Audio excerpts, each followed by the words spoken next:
Okay, I wanted to show you what to do when you first set up your single sign-on for Fronter.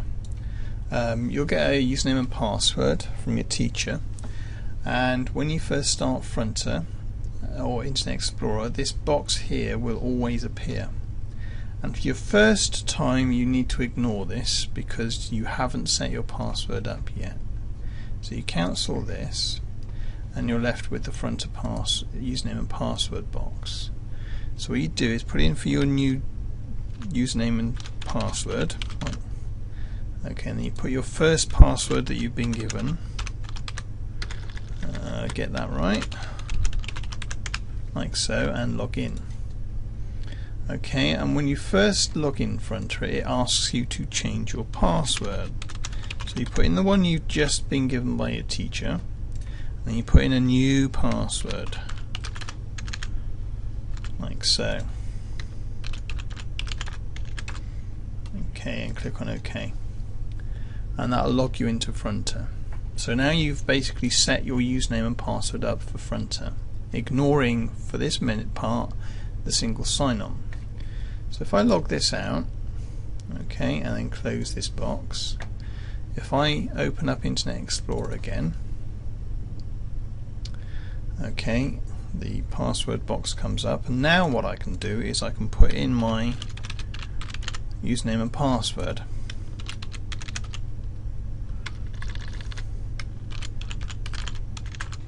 Like so, and that automatically then logs me in. And what you've done is you've put your username and password for Fronter into the single sign-on manager.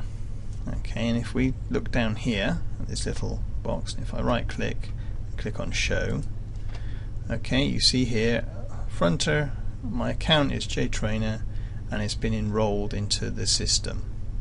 Okay, I can log out again. Now I'm going to show you what happens when, if you've had to change your Fronter username and password, which you shouldn't really need to do, but you've put in single sign-on and so on, what you can do to get around it. If all else fails and you know your password, you can go down to here, you can show, and you can right click on JTrainer like so, and you can clear the credentials that we've placed into the database. And there it says not enrolled. Okay, so when you next start up Internet Explorer,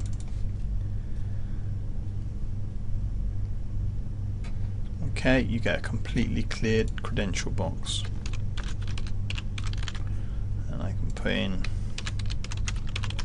like so, and off I go. And then the next time we log on to Fronter, because we put in a new set of credentials, it should just automatically log you on. There you go, off it goes. So there's a couple of things there that you need to remember. Set it all up first, make sure it works, then put it into single sign-on.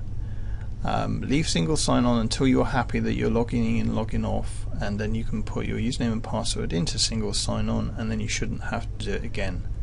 And I've shown you a way of clearing the credentials so you can redo things from scratch. The rules are: ignore single sign-on first, set up your system.